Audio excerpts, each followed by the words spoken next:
नमस्कार दोस्तों, स्वागत है आप सभी का इस अद्भुत कहानियों की दुनिया में, जहां हर कहानी के पीछे छिपा है एक अनमोल संदेश और मनोरंजन का खजाना।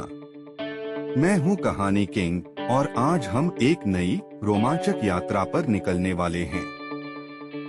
तैयार हो जाइए, क्योंकि आज की कहानी आपको भावनाओं के अलग अलग रंगों से भर देगी। तो चलिए बिना देर किए शुरू करते हैं हमारी आज की कहानी।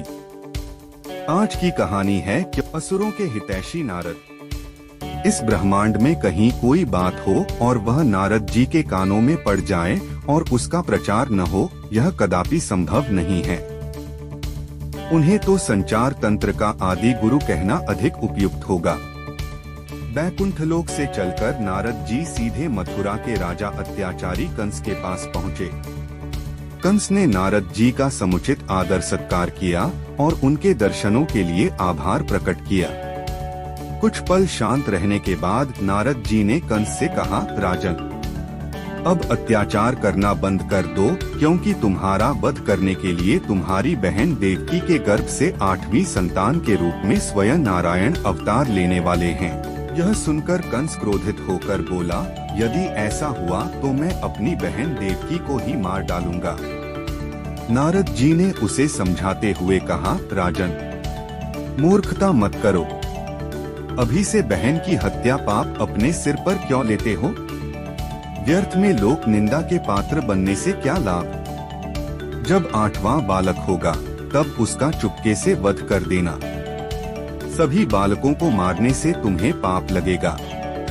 ठीक है देवर्षि, आप जैसा कहते हैं मैं वैसा ही करूंगा, कंस ने उत्तर दिया। लेकिन उसी समय कंस के मन में नारद जी ने शंका और डाल दी। उन्होंने एक कमल का फूल मांगकर उसे दिखते हुए कहा, राजन, इस कमल के फूल को देखिए, इसकी पंखुड़ियों को कहीं से भी गिना जा सकता है। फिर यह कैसे पता चलेगा कि देवकी का कौन सा पुत्र 8वां होगा? यह सुनकर कंस सोच में पड़ गया। यह तो आप ठीक कहते हैं नारद जी, फिर तो मुझे देवकी के सारे बच्चों को मरवाना होगा। नारद जी ने उसे चेतावनी देते हुए कहा, मरवाना नहीं, मारना होगा। दूसरे पर भरोसा करना ठीक नहीं है राजन। जो काम करो अपने हाथों से करना। क्या पता कहीं चूक हो जाए तो फिर तुम्हें पछताना पड़ेगा। एक बार यदि देवकी की 8वीं संतान का जन्म हो गया तो फिर तुम्हें कोई नहीं बचा सकेगा। कंस बोला, आप ठीक कहते हैं देवर्षि, आप मेरे हितैषी हैं।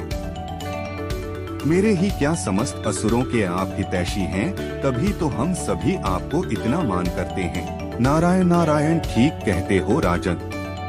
नारद तो सबका भला चाहता है। लोक कल्याण ही मेरा लक्ष्य है और समय रहते सबको सचेत रहना मेरा धर्म है। कहते हुए नारद जी वहां से विदा हो गए। नारद जी के उकसाने पर कंस ने देवकी के 6 बालकों की निर्मम हत्या कर डाली। उसके पापों का घड़ा भरता चला गया। भगवान विष्णु के आदेश से योगमाया ने देवकी के 7वें गर्भ को रोहिणी की कोख में स्थापित कर दिया और देवकी के गर्भपात की सूचना कंस को दे दी गई। रोहिणी के गर्भ से बालक बलराम का जन्म हुआ। देवकी के 8वें गर्भ में स्वयं नारायण अवतरित हुए। तब योगमाया ने गोकुल गांव की गोपी यशोदा की नवजात पुत्री से देवकी के पुत्र को बदल दिया। वासुदेव ने यह कार्य स्वयं किया। 8वीं संतान पुत्री के रूप में देखकर क्रूर कंस ने निर्ममता पूर्वक उस कन्या को पत्थर की शिला पर पटकना चाहा, लेकिन वह बिजली की तरह चमकी और आकाश में दुर्गा के रूप में प्रकट होकर बोली, अरे दुर्बुद्धि कंस, तू अकारण मुझ बालिका का वध करना चाहता था। तुझे मरने देवकी का 8वां पुत्र जन्म ले चुका है। अब स्वयं काल भी तुझे नहीं बचा पाएगा। आकाशवाणी सुनकर कंस आगब बूला हो गया। उसने अपने सहकर्मी प्रलंब और केशी दैत्यों को बुलाकर उसी दिन जन्मे अपने राज्य के सभी बालकों को मार डालने का आदेश दे दिया। परंतु वह यशोदा की गोद में खेल रहे बाल कृष्ण तक नहीं पहुंच पाया। कंस द्वारा किए गए तरह तरह के उपाय भी कृष्ण को स्वयं नारायण के अवतार थे, कोई क्षति नहीं पहुंचा सके। धीरे धीरे श्री कृष्ण और अवतार थे, कोई क्षति नहीं पहुंचा सके।